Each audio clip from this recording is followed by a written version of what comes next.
Kendrick Lamar is just Nas 2.0. Now, I've touched on this before when Kendrick Lamar was congratulated by Nas for getting the Super Bowl nod, right? For getting the performance. And Nas had posted him on his Instagram story. I said, hey, this is the perfect comp, but we keep missing it. Now, when I say 2.0, it's important to remember the meaning of 2.0 here is to denote a superior or more advanced version of an original concept, product, or service. Okay, so everyone calm down. I'm not saying necessarily that Kendrick Lamar is Nas, but he's an upgraded version, right? Think about if you got a car and then you sort of got to upgrade that car and it comes with a different, the engine just might be a little different, but it's an upgraded version. And when Kendrick Lamar dropped the Watch the Party Die record, and I made another video again, I compared it to Nas's Last Real Alive, okay? So if you don't know what Last Real Alive, it's on Godson, Nas's album, right? And I compared both of the lyrics, and I'm gonna do that again, but I really wanna hammer this point home with another record on Stillmatic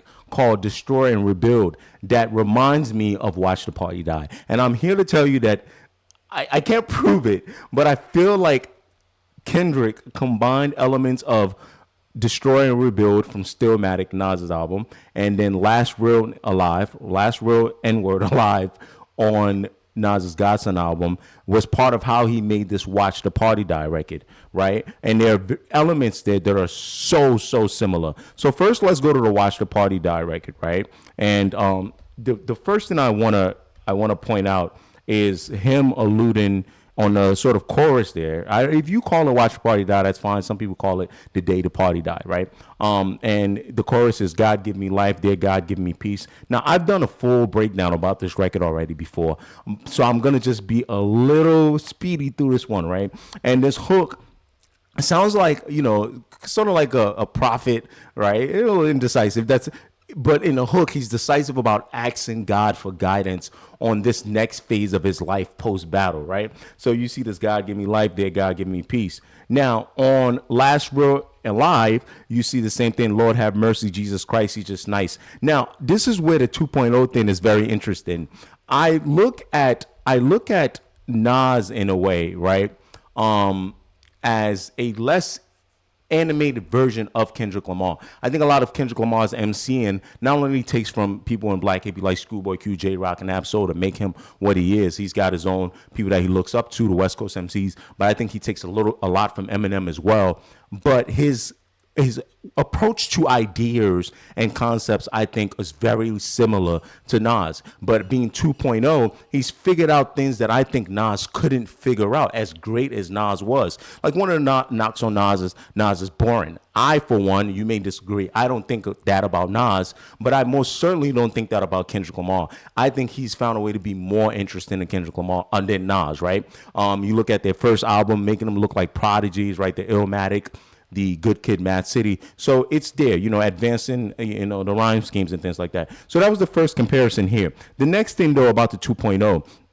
So you get Kendrick Lamar on Watch the Party Die looking to move past the beef with Drake to this sort of next phase, right, of his life and how he wants to do it.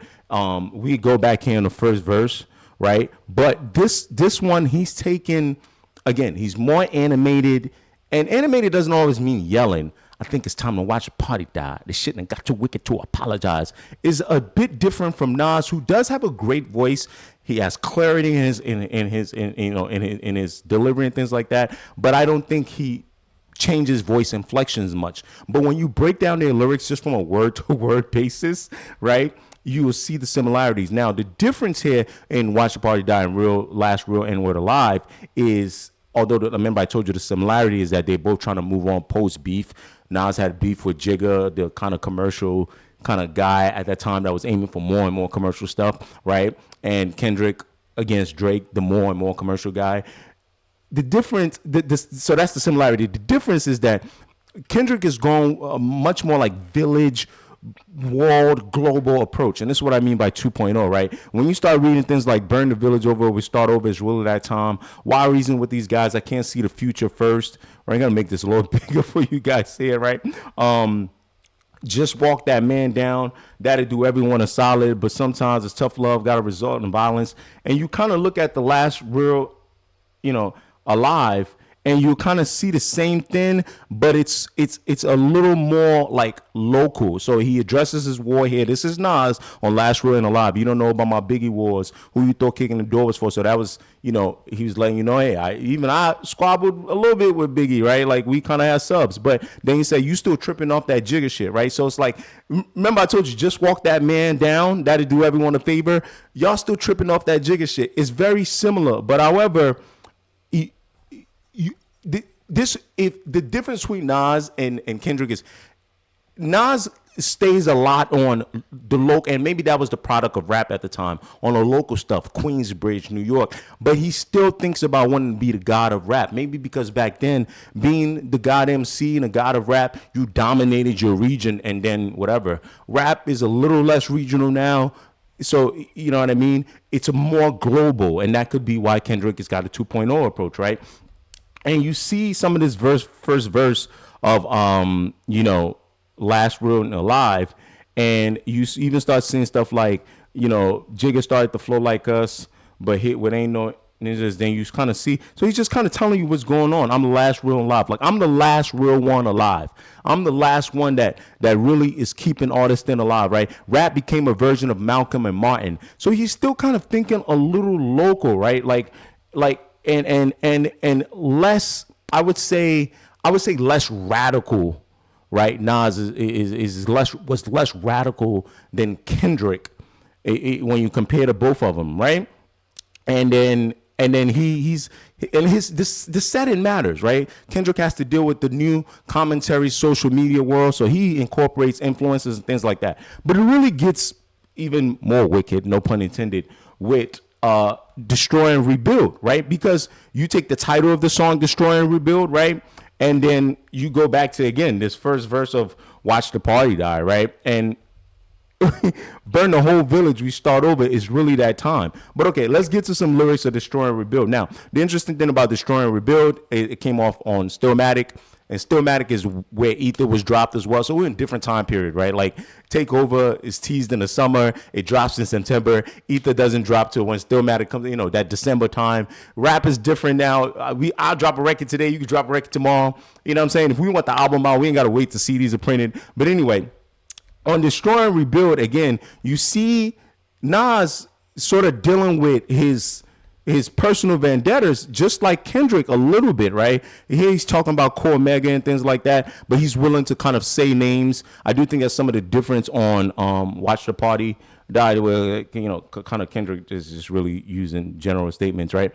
But what I want to say here is also, like he's saying, so they say the bridge is over. Now this is the time we destroy and rebuild it, on his refrain in Destroy and Rebuild, right? I'm seeing same of that elements on Watch the Party Die. Now let's scroll a little more on the verses, right?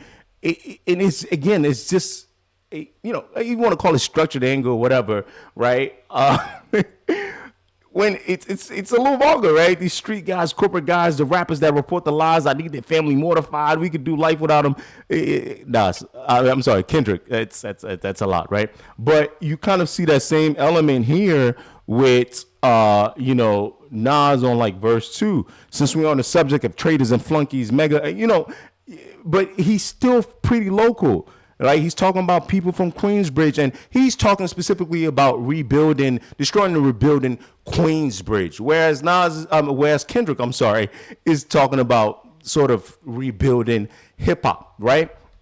So when you look at, how far Nas was able to go, and you see where Kendrick has taken his baton as being looked at as the conscious rapper, and can you struggle to make commercial music, and which one is it, hypocrisy, is it Uchi Wally Wally, is it one mic? It's really a lot of the same thing that Kendrick Lamar is facing now, because you drop Watch the Party, right, and you go ahead and then you work a Playboy Cardi, or you drop GNX with some fun records. And I think both gentlemen are entitled to do these things. They're entertainers, they're rappers, they're trying to paint and portray different emotions to you, right? But I'm so fascinated, though, by how Kendrick Lamar is able to advance things, right? He's able to kind of, take things to the next level than in ways that Nas couldn't do. And I think that's why when you hear Nas talk about Kendrick a lot, there's the line when he had the '09 La Cienega, when it was the first time, rap left him in all, whatever. When was the last time rap left him in all with, Kendrick? I can't remember what record that is, but you get the point. And then you see when he's talking about like, the GNX project and Nas saying he's always, inspired by Kendrick Lamar, just these little things.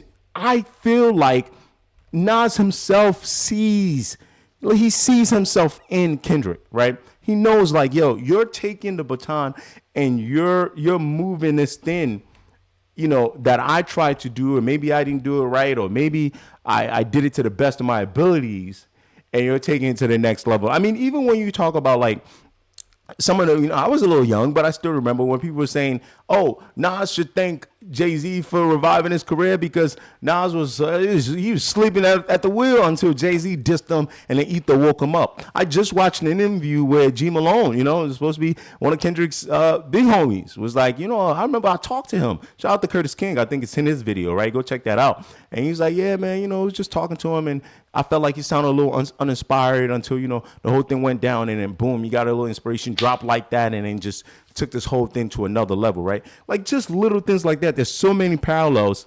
And you get, the 1.0 and the 2.0, who's taking it to the next level. This is something that I'm going to keep paying attention to, and just finding similarities between them in this comp. And as I go forward. But anyway, you guys let me know what you think. Drop a comment. Do you think there's a comp there? Do you think somebody, that I'm a little off on this one? Do you think that, Kendrick's probably Nas and a mix of other people as well? Tell me what you think. Share this video with a friend. Like, comment, subscribe. HQ